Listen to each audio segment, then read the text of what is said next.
नमस्ते। जिस गाने का आप लोग कर रहे थे इंतज़ार, फाइनली उसका पोस्टर आ गया है आप सबके बीच में। 5 के नाच आई है। जी हाँ, आप सबको मैं बता दूं कि इस गाने को गाए हैं हमारे पावर स्टार पवन सिंह और साथ में शिल्पी राज। और शिल्पी राज जितने भी गाने में साथ दी है ना, वो गाना सुपर डुपर हिट हो गया है।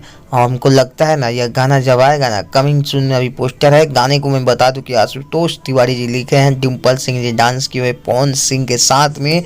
तो अपना पावर दिखाने के लिए ना, जितने भी पावर स्टार पवन सिंह के फैंस हैं, आप लोग हो जाइए तैयार, क्योंकि बवाल का गाना है भाई। आशुतोष तिवारी जी का लिखा हुआ, म्यूजिक वही प्रियांशु सिंह का है।